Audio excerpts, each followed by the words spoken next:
El cambio climático es una combinación heterogénea de opiniones y acciones muy difundidas a nivel mundial. Es un movimiento que está compuesto de grupos de interés, de políticos poco informados y de académicos complacientes.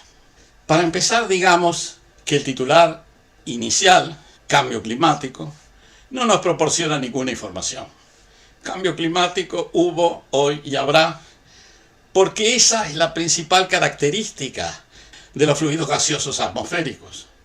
Están sometidos a cambios permanentes a todas las escalas de tiempo, diarias, anuales, seculares, geológicas.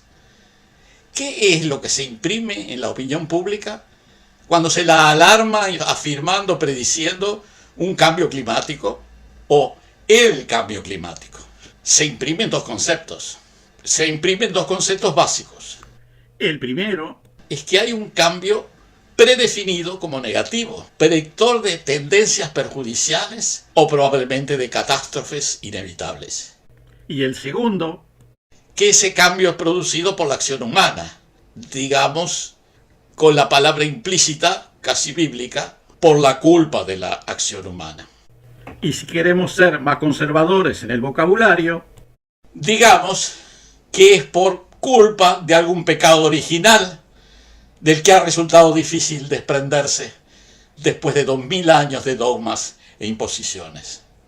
A eso se agrega la imprecisión del término clima, que en el caso del idioma español muchas veces se asimila al concepto de tiempo. La gente tiene alguna dificultad en diferenciar el tiempo, nos referimos al tiempo meteorológico, al tiempo atmosférico de hoy, de mañana o del mes que viene, del clima imperante en los últimos 100 o 500 años. O sea, basta una tormenta o una prolongada sequía para que todos acepten sin más de que eso es una prueba de un cambio climático. Se introduce el razonamiento siguiente. Hoy tuvimos un clima cálido, pero mañana tendremos un clima frío. ¿No es eso suficiente prueba del cambio climático? No se aprende a diferenciar los cambios según las escalas de tiempo. Resulta que en la conciencia de la opinión pública termina siendo lo mismo un día o una semana que un siglo o un milenio.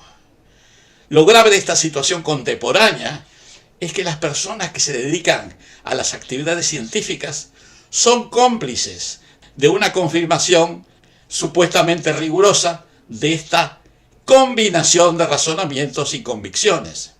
De acuerdo a esto, cualquiera sabe o ha sido convencido, como también confirman muchos académicos complacientes, que pronto los océanos van a inundar las costas, que la temperatura de la atmósfera va a aumentar generando preocupaciones generalizadas hasta para los inuit y samoyedos de las regiones árticas norteamericanas y siberianas. No solo eso, van a haber espantosas sequías, lluvias torrenciales, huracanes y prolongadas nevadas. En casi todos los continentes, eso será el cambio climático, la catástrofe.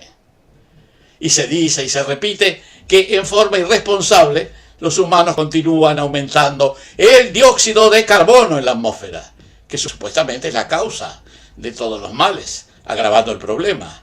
No importa que el dióxido de carbono es el alimento de las plantas, el nutriente de la vida, o que su disminución excesiva puede incluso ser fatal para la vida en la Tierra.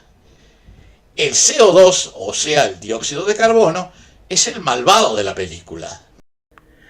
Se le dibuja como humos oscuros y negros cuando es transparente, incoloro e inodoro.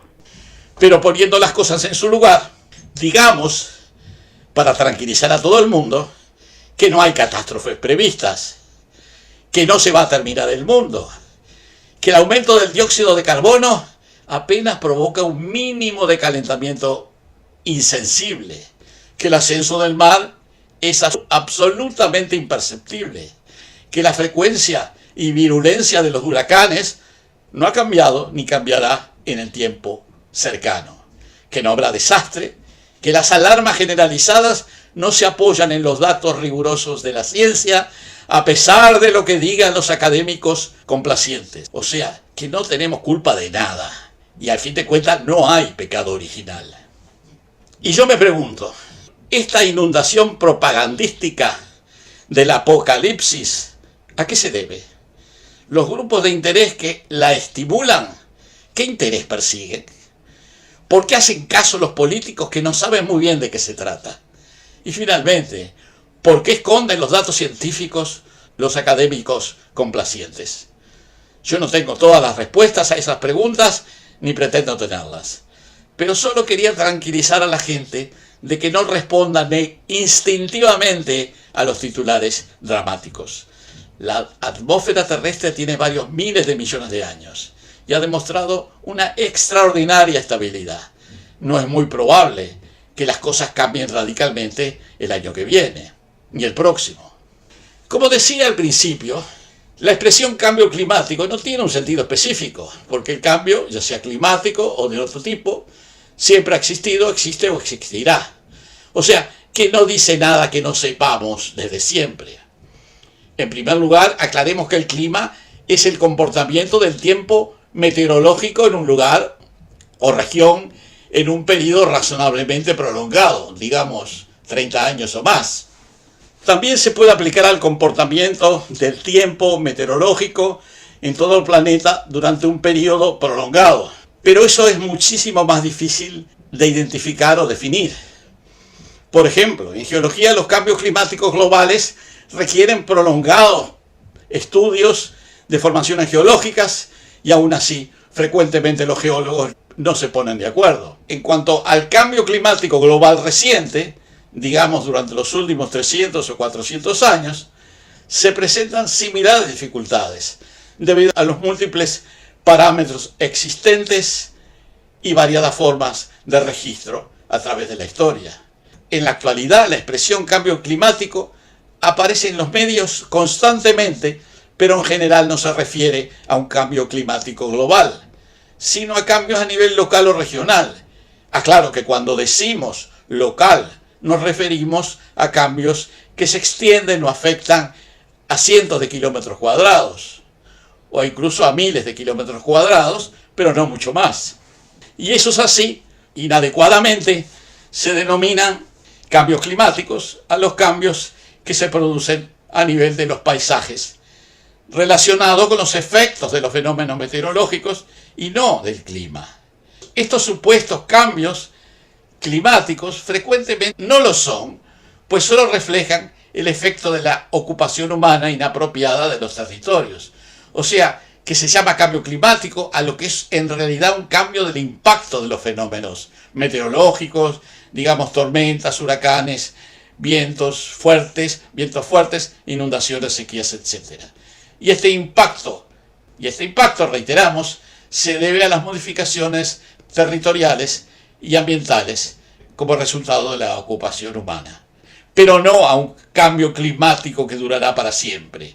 No tenemos la culpa, porque no hay culpa, no se trata de tener la culpa, y mucho menos de ser culpables de algún pecado original, como tratan de imponerlo inconscientemente a partir de las previsiones catastróficas que se nos imprimen cada día.